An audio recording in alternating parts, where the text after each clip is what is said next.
First story. My son is a bully and has no friends, and my entitled twin daughter excluded him from her birthday plans, claiming he bullies her friends. So I canceled her party and did the theme my son liked. My ungrateful daughter sulked, refused to blow out the candles, and started a fight, so I grounded her. Now I'm regretting my actions. I 38M have 14-year-old twins, Ethan M and Zoe F. Most years, they've had joint birthday parties, sometimes by their own choice, sometimes just for convenience. But we've always left it up to them. Some years they've wanted their own separate things with their own friends, and that's totally fine with me. I've tried really hard over the years not to treat them as a single unit. They're different kids with different personalities and friend groups. I've always said I'd support either joint or separate celebrations as long as they agreed and gave me a heads up. Their birthday's in May, so a few weeks ago, Zoe came to me first and said that this year she and Ethan were going to do separate parties. She already had a full plan set up with her friends. A theme, decorations, a backyard picnic movie setup, and specific games. It was clearly something she and her group had spent time organizing. It sounded like a lot of work went into it, and honestly I was impressed. I told her it was fine, and we could make it happen. A day or two later, I brought it up to Ethan, asked him what he wanted to do for his party, thinking maybe he wanted to go bowling, or have a few friends over to play video games. But he just looked at me and said, "Wait, we're not doing our party together." That's when it hit me. They hadn't actually decided this together. This wasn't some mutual agreement. Zoe had made that decision without even telling her brother. Ethan had no clue he was being cut out of their usual joint celebration, and I could see right away that he was hurt. Now I do understand why Zoe and her friends might not want Ethan at the party. Ethan's not a bad kid, but he's a little socially clumsy and doesn't really have any close friends right now. He tries to be funny, and it comes off as teasing. He plays too rough sometimes, doesn't always read the room, and in the past, when their friends were all younger and invited together, he would annoy Zoe's friends with dumb jokes or interrupt their games. He once chased a couple of them around with a Nerf gun, even after they asked him to stop. He's not malicious, but he can be that kid, the one who hovers, gets too loud, and tries too hard to be liked. We've worked on it. We've talked about boundaries and respecting space, but it's not a quick fix. He's a 14-year-old who's just starting to realize that he's kind of an outsider socially, and it's making him frustrated and more prone to acting out. I've caught him mocking Zoe's TikTok dances, making snarky comments about her friends, and getting passive-aggressive when he's not included. Still, the way Zoe excluded him felt cold. She and her friends made this whole plan, and just assumed Ethan would be sidelined. No conversation, no heads up, not even a courtesy, "Hey, we're thinking of doing our own thing this year." I talked to Zoe privately and asked what happened. She admitted pretty bluntly that she and her friends didn't want Ethan at the party. Her exact words were, "He ruins things. He's always awkward. And it's weird having a boy there when we're doing stuff like spa masks and bracelet making. He just makes everything annoying." I asked if she ever told him any of that, and she said no, they just decided it was better to do it without him. That's when I told her that the party as planned was off. I said that excluding her brother like that, not just deciding to do something separate, but actively cutting him out without a conversation, wasn't okay. If she wanted her own party, fine, but it had to be a mutual decision, not a secret plan she sprung on him. Instead, I told both kids we go back to the joint birthday party model this year. They could plan something that worked for both groups, or do a small thing with just the family if they couldn't agree. But Zoe's exclusive party was canceled. Ethan, honestly, lit up when he heard that. He immediately started brainstorming stuff they could do together. He even suggested they split the party up, the first half more girly stuff for Zoe and her crew, the second half video games or movie time for him, and anyone he could invite though. Again, he doesn't have many friends right now. Zoe, on the other hand, lost it. She said I ruined everything, that I was always taking his side, and that now her friends wouldn't want to come at all because no one wants to hang out with her brother. She's been sulking hard for a week now. She keeps accusing me of favoritism, saying I'm just doing this to make Ethan feel better because I feel bad that he doesn't have friends. She said I always make her life harder because I don't want to deal with Ethan being upset. And the thing is, she might not be totally wrong. I do feel guilty about Ethan's situation.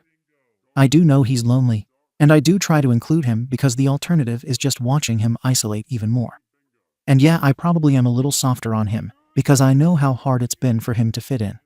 But that doesn't change the fact that what Zoe did hurt him. A lot. She's not a bad kid either. She's independent, organized, and a great student. But this wasn't just, I want my own party. This was exclusion, plain and simple. And I don't want to raise the kind of kid who thinks it's okay to blindside her sibling like that just because her friends don't like him. Still, I keep coming back to this one thing she said during our fight. Why do I always have to share my life with him just because we're twins? And she's not wrong either. She didn't ask to have a brother who makes things harder socially. She didn't ask to constantly adjust her expectations because Ethan might get upset. And maybe, in her mind, this party was finally something that was just hers. And now I've taken that away. I've been turning it over in my head for days now.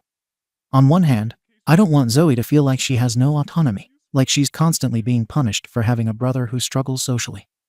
On the other hand, I also can't condone deliberately excluding someone without even talking to them, especially your twin. So, I sat both of them down again. I told Zoe she had a right to want her own party. That wasn't the issue. The problem was how she went about it, making a plan behind Ethan's back, pretending it was a mutual decision, then expecting everyone to go along with it after the fact. I made it clear that the party was cancelled, not because she wanted independence, but because she took it at someone else's expense. She didn't take it well. She said this always happens, that Ethan messes something up and I make her fix it. She brought up a school play from last year where she had to drop out because the rehearsal schedule conflicted with Ethan's therapy appointments and I needed help with pickups. She brought up a sleepover that got cancelled because Ethan had a meltdown after she told him he couldn't join. She wasn't just mad about the party. This was built up. And honestly, she's right about some of it. There have been times when I've asked her to give something up to keep peace, or because I couldn't manage both kids' schedules. I didn't think it was unfair at the time, just doing what had to be done. But I can see how, from her perspective, it's always her compromising and him getting coddled. She even said, "It's like you're scared of him being sad, but you don't care when I'm mad." That one hit hard. I didn't have a response in the moment, and she stormed off. Ethan sat there awkwardly, staring at his shoes. I could tell he felt bad, but I don't think he fully gets why this is a problem. He just saw it as, she didn't want me there, and Dad stood up for me. He doesn't understand the deeper resentment building on her side. I did try one more thing. I told Zoe we could still split the party in two. She could have her portion with her friends doing their thing for a couple hours, and then Ethan could invite his own group afterwards, or even the next day. Separate spaces, separate vibes, but under the same birthday umbrella.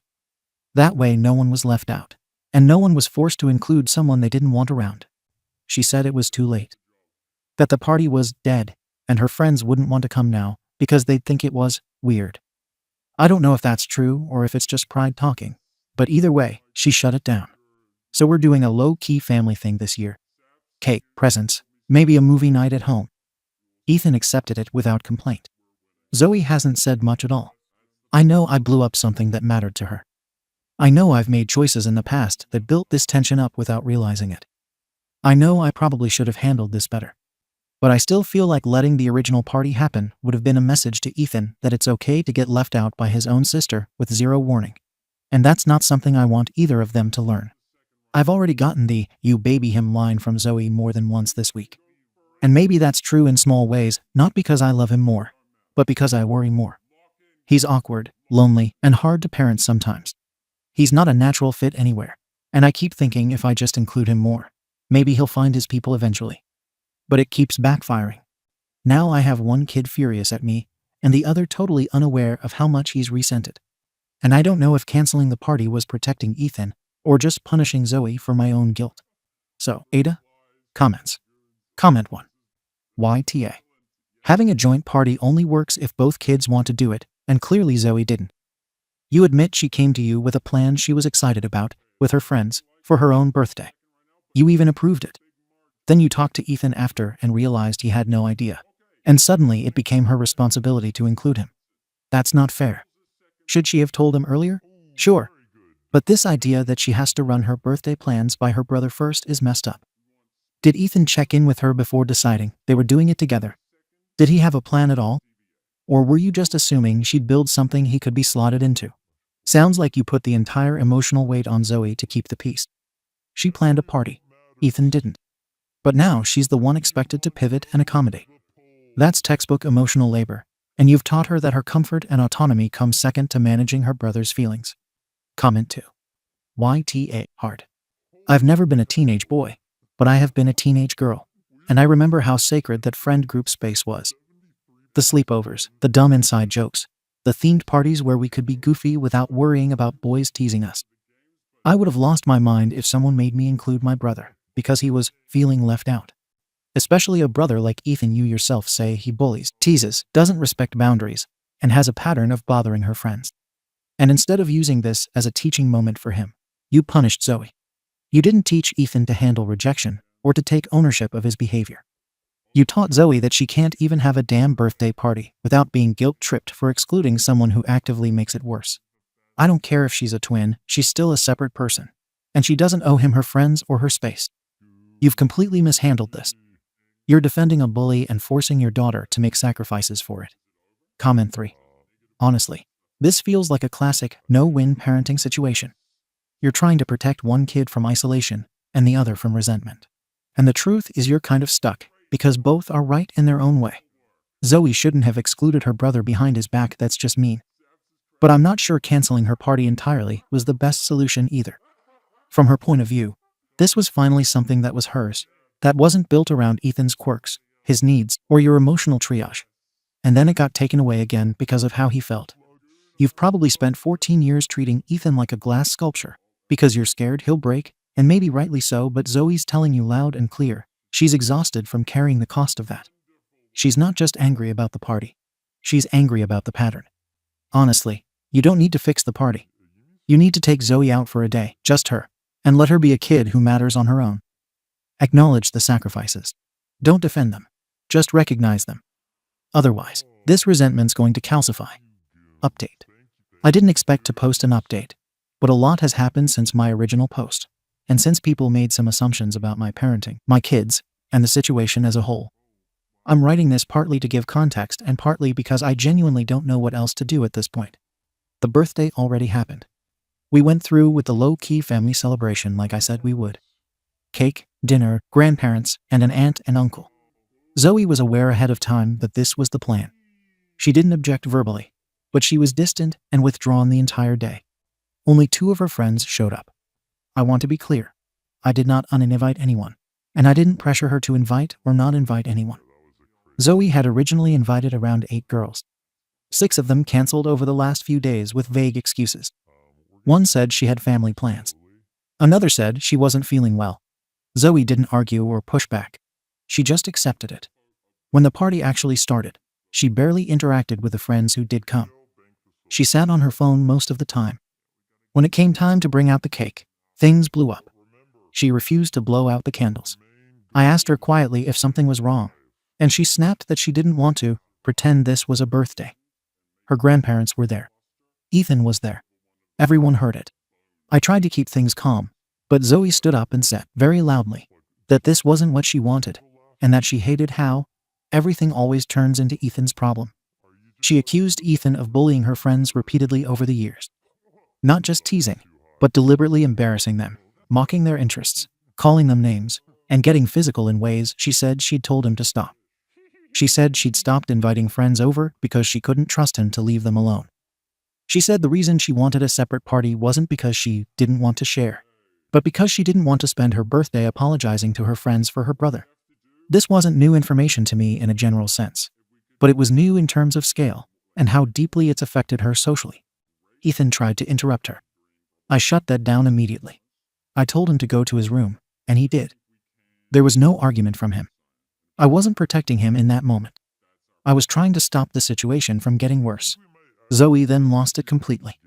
Crying, yelling, accusing me of never listening, of always choosing Ethan, of caring more about fixing him than protecting her. She said she didn't even want the cake. She knocked over her chair and went to her room. Yes, it was a tantrum. Yes, it was in front of family. No, I didn't enjoy any part of it. My parents took Zoe's side.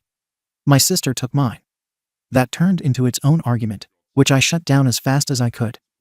I asked everyone to leave early. It was not the birthday anyone wanted. Zoe is currently grounded for starting a physical confrontation later that night when Ethan tried to talk to her, and she shoved him.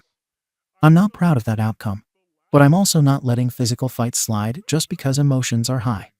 Now I want to address a few things people accused me of in the comments. First, favoritism. I do not love Ethan more than Zoe. I am not blind to Ethan's faults. I have never said his behavior is acceptable. What I am is scared of what happens if I stop trying with him. Here is context I should have included before. Their mother died 3 years ago. Zoe grieved, but she processed it outwardly.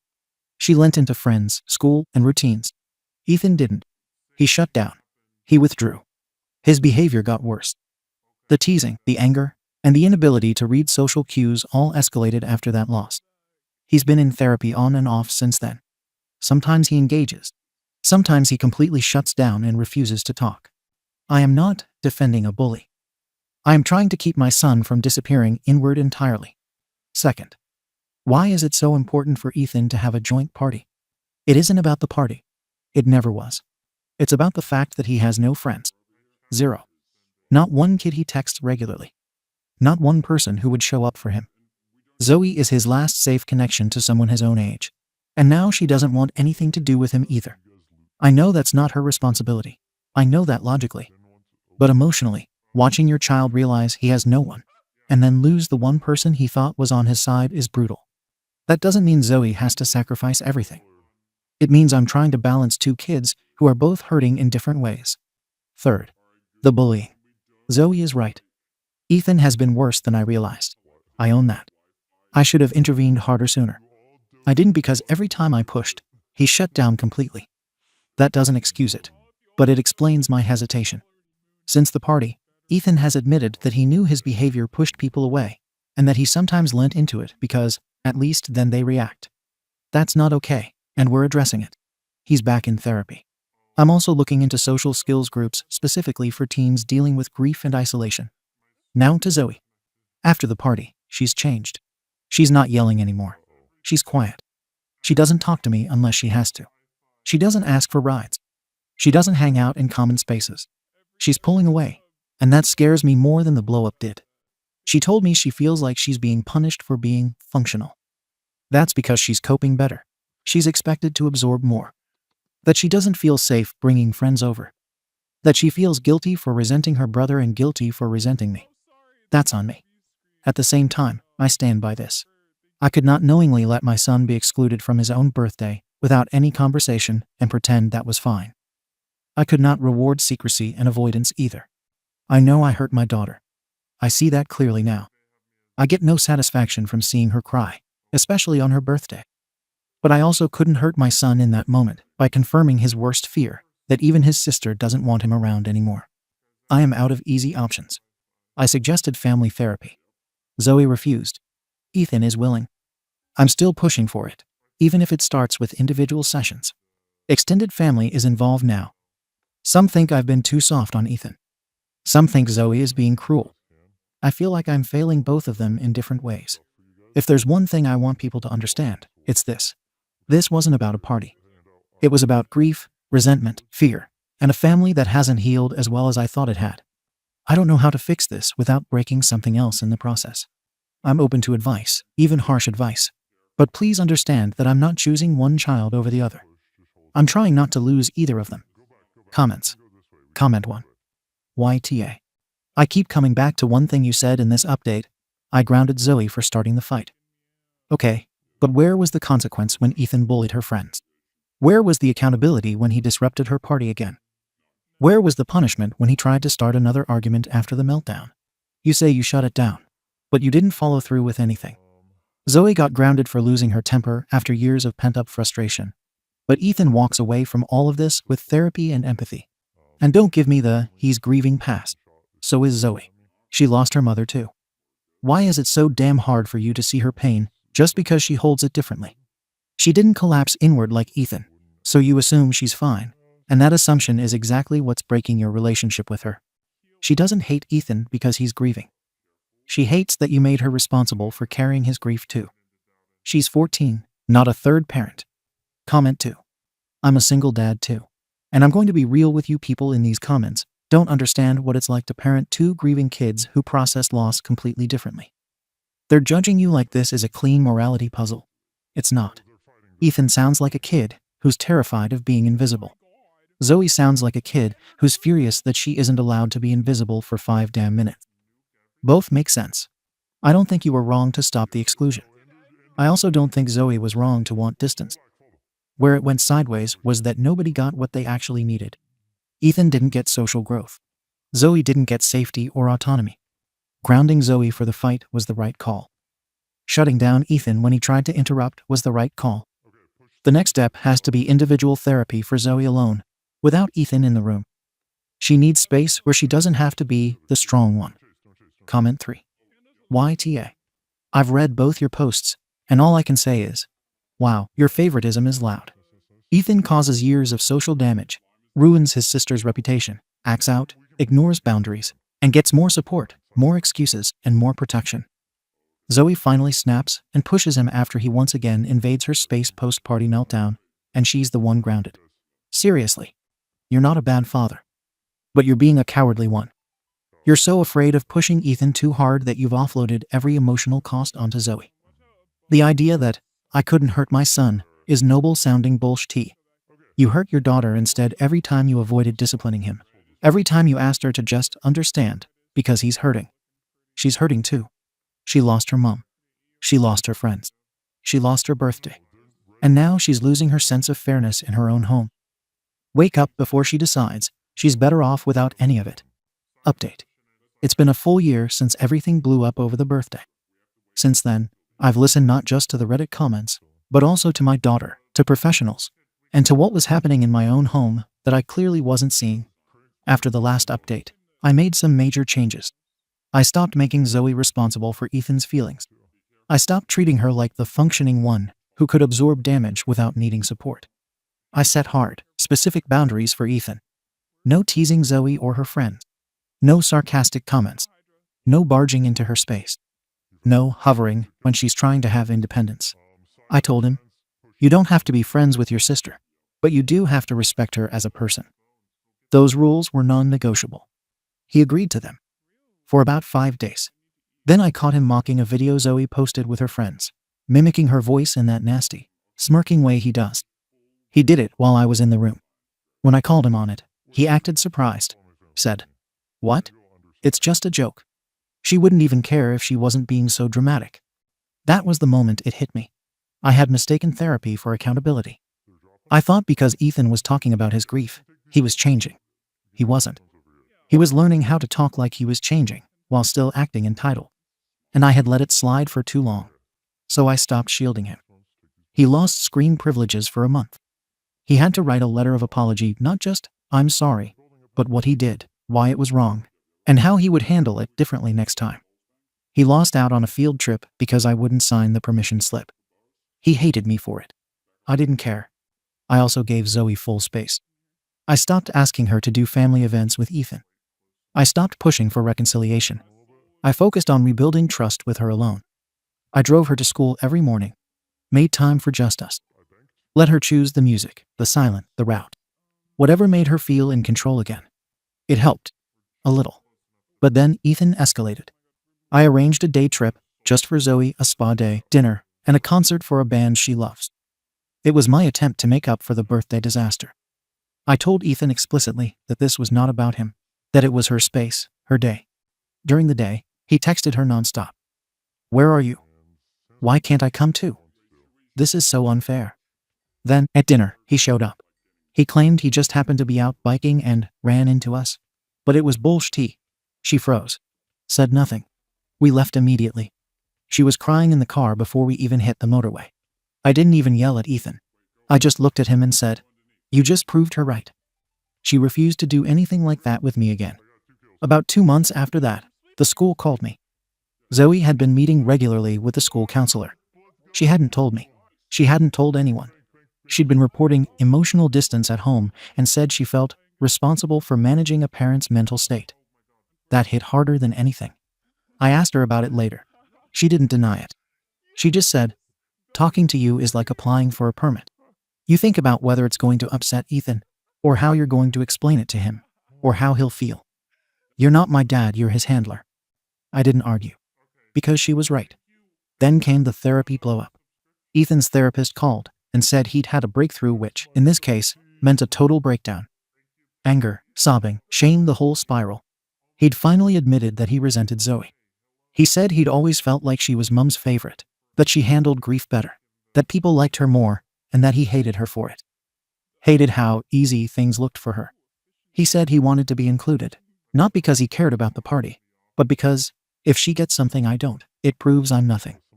I don't even know what to do with that. We've been living in the same house for 14 years, and somehow both kids have built narratives where they're the ones being discarded.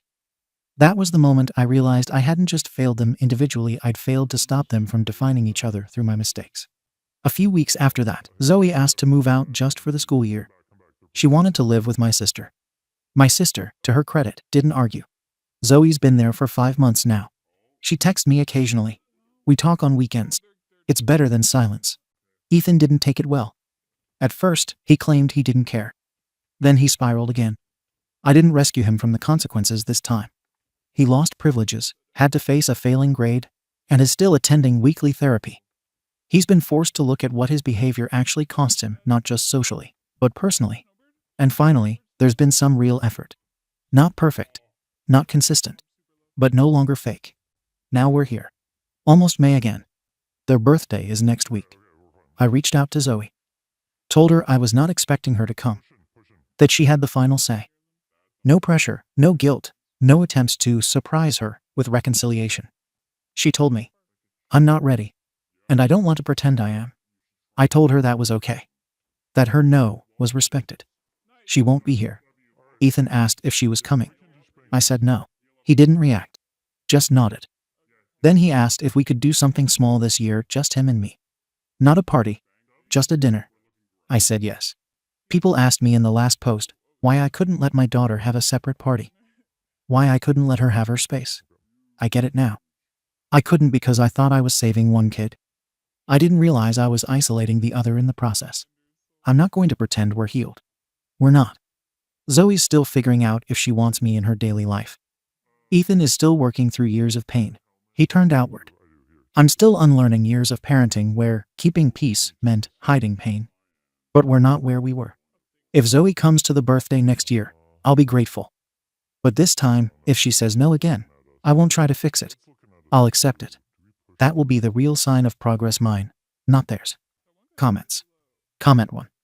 I read your original post when it first dropped, and I was one of the people who called out your favoritism. But this update, you're owning it. Not just in words, but in actions. That matters. You let your daughter leave when she needed distance. You didn't turn her no into a guilt trip. That's a different kind of parenting than you were doing a year ago. What sticks out to me most is how both your kids internalize the same message. I'm the one being left behind. That's generational trauma forming in real time. And you're at least trying to interrupt that now. It's not going to be a clean ending. But you're no longer trying to fix everything with short-term control. You're letting consequences land, and honestly, that's more growth than most parents ever manage. Keep doing that. Even if it doesn't bring Zoe back right away, or ever, at least you'll stop doing damage while you wait. Comment 2. So let me get this straight, your son tormented your daughter and her friends for years, ruined her party, harassed her during her solo outing, lied, manipulated, and when she finally couldn't take it anymore and asked for space, you had the audacity to be surprised. You let it get to this point. That's the part I can't let go of. Zoe had to move out before you saw what she was living with. She had to get school intervention. She had to go full no contact on her own birthday just to get peace. You didn't protect her. Yeah, Ethan's hurting. So is every teenager. You let his grief become an excuse for cruelty. And now you're just starting to realize he's angry at the world. Not just sad. You say if Zoe doesn't come next year, you'll accept it. Congrats on catching up to what she needed last year. I hope to God you're doing better with your son. But don't expect a medal for finally parenting your kids equally after one of them had to physically leave your house. Comment 3. Here's the part that gets me. Your daughter had to go behind your back to get help. Think about that. She didn't trust you to be on her side. She went to a school counselor because she knew if she came to you, you'd make it about Ethan again. And you did. Why wasn't Zoe in therapy the minute your wife died? Why weren't you watching for signs of silent grief? You were laser focused on Ethan's shutdown and completely ignored that your daughter just vanished emotionally right in front of you. And even now, you talk like you're trying, but the way you frame things still paints Zoe's distance as something you're dealing with, not something she's surviving. You grounded her for pushing her abuser away. You excused years of your son's SHT as pain, I don't think you get it. And I don't think you will. This still feels like your redemption arc, not her survival story. Let her stay away. Let her heal without you rewriting the ending to make yourself the good guy. Second story. My Phil doesn't want my daughter's boyfriend at this Christmas dinner. And my husband doesn't want me to tell our daughter the truth to protect his father's image. But I won't hide things from my daughter. This is a long, drama-filled tale, so buckle in. For background, our daughter and her BF, let's call him Dan, moved in together in August. It was fast, they'd only been together for 6 months. But they're old enough to make that decision and are discussing marriage. I fully believe they're going to end up together. Dan had to move away for training this month, so they're going to be long distance for a little while but plan to live together as soon as they're in the same city again. Now, my Phil can be a lot. He's your typical rich old white guy who's used to getting his way. He and Mill visited my daughter in November, and for some reason, Phil took an unreasonable dislike to Dan. No reason was given. He just doesn't like him. Personally, I think it may be because they moved in together so quickly and or because Dan is a POC, our family is white. But Phil would never admit it. So here's where it gets sticky. Dan will be spending Christmas with our immediate family at our house. His parents will be away, and he was going to be alone, so of course we invited him to stay with us. As far as we're concerned, he's going to be family, and we treat him as such. Now, my in-laws live about 2 hours away. Typically, we would do an overnight visit at their house for the holidays, and we're planning one when we invited Dan to stay with us. My partner was on the phone with his dad ironing out details, and he told his father about Dan staying with us. My partner was very careful to say he understood that it was his parents' decision whether they wanted to include Dan or not. It honestly never occurred to me that they'd leave him out. Well, my Phil had a hissy fit. He said he didn't want that boy, he's 24, in his house. Didn't discuss it with his wife, who loves Dan. Just flat out refused to include him. My partner, and I'm so proud of him for this, told his dad that Dan would be staying with us and part of our holiday plans. He agreed that, of course, his dad had a right to decide who to have in his home, and he wasn't going to push. He suggested his parents could talk about it separately, like not while on the phone with him, before making any final decisions. Then he suggested that if Phil truly didn't want Dan in his house, we could all meet for lunch or dinner halfway between our houses, all including Dan. It did not go over well. My Phil immediately became defensive and snapped about how it was his house and his choice, and he didn't need to talk to his wife. His word was final. He's that guy. The hilarious part to me is my in-laws are devout Christians. So much for the season of love and acceptance, right? Anyway, my dilemma is how to address this with our daughter and Dan. I'm furious and disgusted with my Phil's behavior, and if it were up to me, I'd tell her exactly what her grandfather said, and that he told us Dan isn't welcome. But my partner says he'd rather just tell our daughter the overnight visit didn't work out so she doesn't get mad at her grandparents. I disagree. I think she should know the truth and get mad if she wants to. I know I am. So my question is this. How would you address it with your daughter? Personally, I don't care if she gets angry because of the truth. But these aren't my parents, and I want to respect my partner as well. What would you do? Edit. Holy crap. This got bigger than I expected. I'm reading every comment and will respond as much as I can. Thanks. Edit 2 for clarity. My partner and I are married. I just tend to call them my partner instead of husband. Also, I should add that my Phil does refer to my Bill as that boy as well, and my Bill is white. That's part of why I'm not sure Phil's dislike of Dan is race-related. Edit 3, because it's coming up a lot. We aren't going to the in-laws, even if Phil changes his mind. Lunch is still being debated. Comments. Comment 1. If she's adult enough to live with Dan, she's adult enough to hear the truth about what her grandfather said. The added bonus is that it means she'll be better prepared for any additional fallout from Phil if they proceed to an engagement and/or eventual wedding. Don't embellish anything. Just present the truth. Phil has indicated he doesn't want Dan to join the family for Christmas. That means that you're not going to Phil's house for the day and are trying to arrange a lunch or dinner meetup somewhere in between both homes. Once a decision has been made, you'll give your daughter and Dan an update. Comment 2. Honestly, this isn't a holiday scheduling conflict. This is Grandpa throwing a full-grown toddler tantrum because he doesn't like losing control of the narrative. Your daughter's an adult, Dan's an adult, and Phil is apparently the only one still emotionally at the kids' table. I get your partner wanting to protect everyone's feelings, but lying about why the plans changed is just kicking the can down the road. Eventually your daughter will notice grandpa keeps, coincidentally, excluding her partner. Better she know now and decide how she wants to handle that. If Phil wants to act like the house rules are no shoes, no hats, no Dan, then he can deal with the natural consequences of people not wanting to play along. Let the truth be the truth. It's Phil's behavior that's embarrassing, not yours. Comment 3. Love this. Talk to the hubs tonight. And we've agreed the consequences for Phil's actions are we don't spend Christmas with them. A lunch is the max, and Dan is coming. Comment 4. Please do not insist that your daughter and Dan attend this lunch. Let your daughter know just what her grandfather said. She can then decide whether she wants to continue a relationship with him or not. She may not want to subject the man she loves to an uncomfortable, at best, lunch with an unapologetic racist grandfather or not. I can tell you that my children would be done with any relative that spewed such hatred. As would I. Comment 5. 100% this. Don't blindside them with your Phil's garbage behavior. They might not want to have lunch with somebody that's going to talk about Dan like that. And that's all on Phil. Side note, Phil needs to know this stance has a strong chance of irreconcilably ruining his relationship with your daughter. Comment 6. Point taken. Comment 7. Meanwhile, the message for Dan. FYI, plans for Christmas will change a bit. My Phil is a fake Christian, a bigot, and a control freak who has it in for you.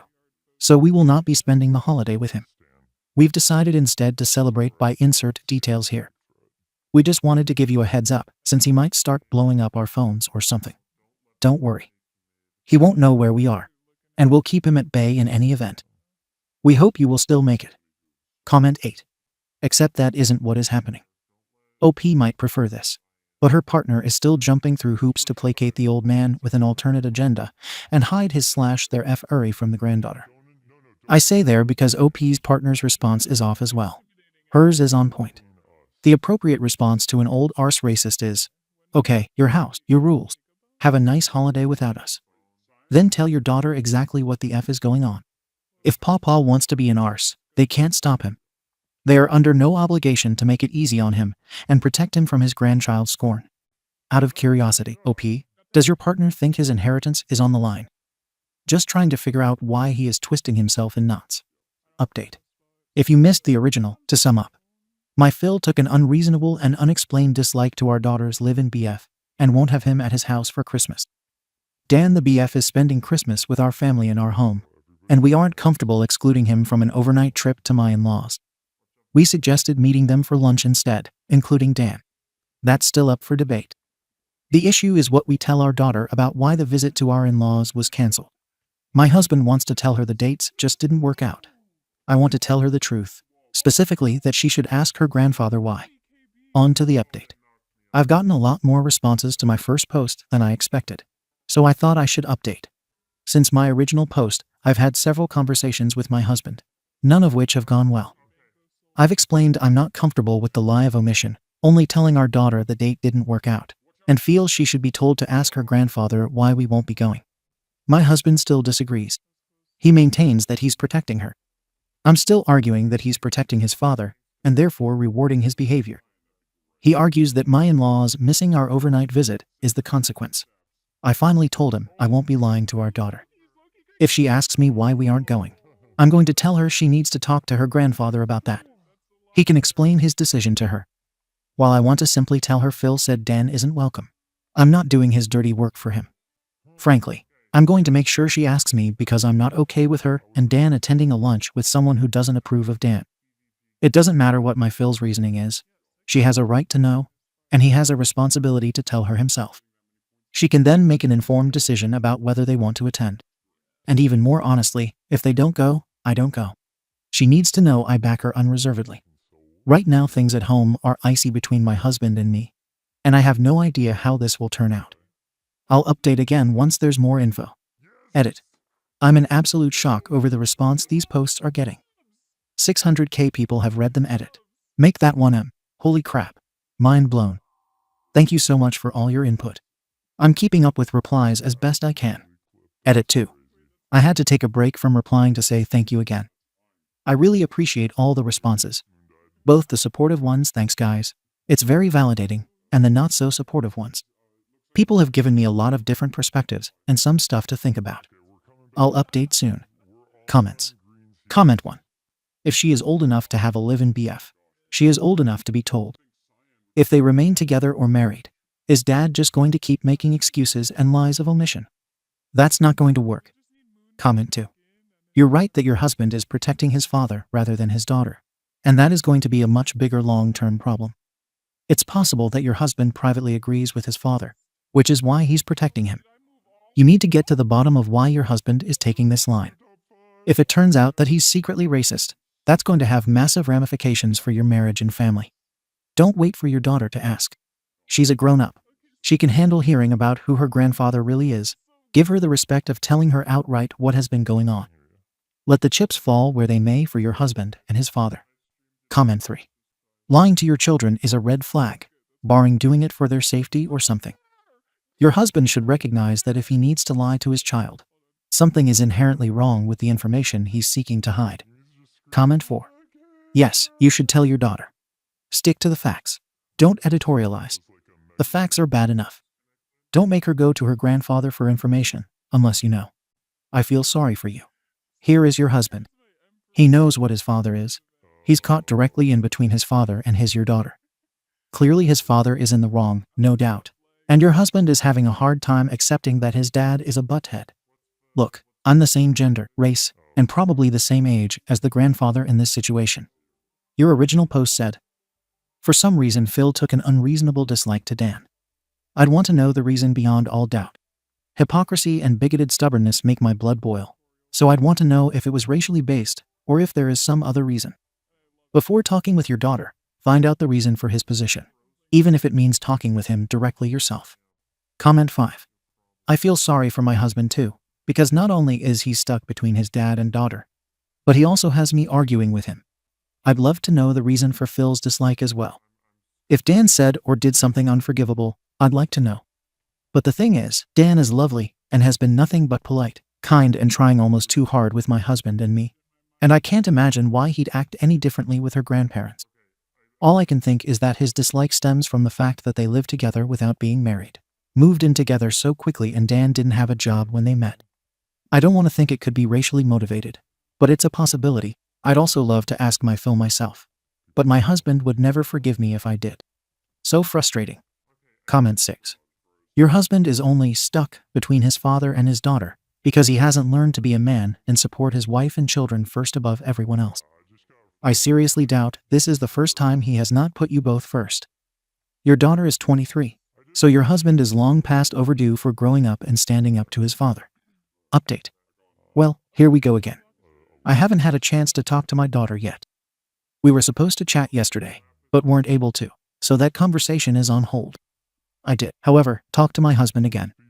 We got a lot deeper into his thinking on what's happening, and I have to say I was surprised. He's more upset than I thought he was about the situation. He was very angry at his father. The fact that my Phil apparently rejected Dan for no good reason infuriates him. He confirmed my husband himself likes Dan, and didn't understand why his father was acting this way. So no, my husband doesn't share his father's views. My husband talked about how hard it's been all his life to have to be the mediator in his family. As many suspected, this is a role he's played for a long time. It's always been his job to pat things down between his parents, between his siblings and parents, and even between his parents and me. My husband's family is extremely conflict avoidant, and somehow he took on the responsibility for keeping it to a minimum between family members. He hates it, but says he feels stuck. I knew this about them, but didn't realize just how bad it was, so we talked about it, and I think both of us felt better afterwards. But that's not the real update. Apparently, after our last conversation, he did talk to his dad again. I know a bunch of you are waiting in the wings to scream, Phil's a racist. And I'm sorry to disappoint, but that isn't the problem. And no, Dan, our daughter's BF, isn't a con man and didn't say anything unforgivable. My Phil is just a grumpy old man who thinks young people shouldn't be living in sin. That's a direct quote. Now, before anyone suggests Phil is lying because I thought that too, my husband did ask his dad directly if the fact that Dan is a POC had anything to do with Phil's dislike when I suggested this as a possibility to my husband. He didn't think so, but wasn't 100% sure. Well, apparently my Phil was horrified. He asked my husband if he'd said or done anything to give us or Dan that idea. And when we talked about it after their conversation yesterday, Frankly, neither of us could come up with anything specific other than the boy comment that Phil didn't want that boy to come for Christmas. As I said in my other posts, that was my suspicion, and I take full responsibility for it. In my head, I put too much emphasis on Phil calling Dan that boy, assuming it was racist. As I said in both my other posts, my Phil refers to my white brother-in-law as that boy as well. So I'm the one who added the meaning, and I'm the one who suggested it to my husband. I feel awful, and I apologize if I misled anyone.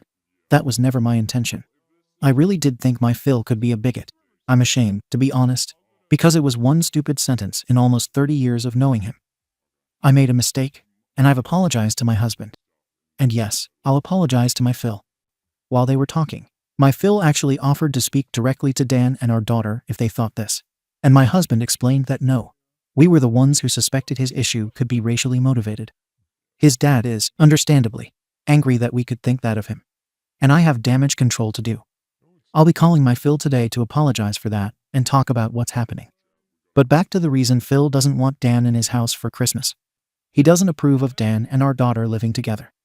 He says they're too young, it was too fast, and since they aren't even engaged, it isn't appropriate. As I've said before, my in-laws are devout Christians, so the living in sin aspect is very real to them. I swear the man is still living in the 60s. But that's his main issue. As an extension of that, he thinks they moved in together too quickly. I can see why he'd think that. They only dated for 6 months before. But they've been together for a year now and are talking about marriage. My daughter says it will happen. They're just waiting until they've both finished their training, both already have degrees. This is professional training to make it official. My Phil didn't know that. In addition, Phil was under the impression that Dan had been freeloading off our daughter because when my in-laws visited them, Dan didn't have a job. Well, Dan was paying his own way with his savings while he waited for his full-time vocational training to start. Dan's actually moved for that, so he and our daughter will be long distance until he starts his very secure full-time job. Phil didn't know that either. So does he approve of Dan now? No. He's still got to stick up his nether regions that they were living together before marriage. Is he now willing to host Dan for the overnight visit? Also no. He still disapproves of their choices. Is he a racist jerk? Also no, just an old-fashioned 80-year-old who doesn't understand the world has changed. That's where we stand. We still aren't going to the in-laws for Christmas. Dan still isn't welcome at my in-laws, but now we know why. And what are we going to say to our daughter? The truth. That her grandfather isn't comfortable having Dan stay overnight when they aren't engaged. That it's his house, and we have to respect that. That we're going to try to meet for lunch instead. And she and Dan are welcome to join us, and we'll let them decide. I'll be suggesting she talk to her grandfather directly. Update. First, the conversation with my Phil. It was short and mostly cordial. I apologized for assuming his boy comment meant he had an issue with a POC dating his granddaughter. I explained that the term is often considered a slur against POC, hence my reaction. He grudgingly accepted my apology. He pointed out that that's what he calls my Bill too, who, incidentally, is white. And he didn't think it meant anything other than a male younger than himself. As a few people suggested, I pointed out that even if he didn't intend it to be an insult, it still was one. He sounded surprised and asked if I thought my Bill was offended when he called him that. I asked if he'd ever called Bill that to his face, and he went very quiet. So I pointed out that if Phil didn't think it was an insult, why didn't he openly call Bill that? He sort of harumphed and muttered something about how people are too sensitive. But I'm pretty sure he got it. We moved on. I then asked if Dan was welcome in his house at all, or just not overnight. That really seemed to surprise him because he said, of course Dan could visit, just not sleep over. So that was a relief. He then said that we jumped to suggesting a lunch so quickly, he didn't have a chance to suggest we just visit for the day. Talk about miscommunication. So the call ended with us agreeing that this year meeting in a neutral restaurant was for the best, and we'd plan better for next year. If Dan's still around, he felt the need to add, but he ended the call by saying he missed us and was looking forward to lunch. So all good there. Then the talk with our daughter. She brought up the visit herself and asked when we were going to her grandparents'. Her dad and I had agreed on our response, which was we were going to meet halfway for lunch instead. She was disappointed and asked why. As gently as possible, I told her not everyone is comfortable with having someone they don't know very well staying in their home. Before I could say anything else about my Phil's reaction, she made me laugh by asking if Grandpa still had a stick up his arse about her and Dan living together. Everyone who said she already knew was spot on. Then we had a bit of a giggle about old-fashioned values and how not everyone thinks the way we do. We talked about how people react when a relationship moves so fast. Her father's and mine did too. And that attitudes change in time. And that grandpa just didn't know Dan yet.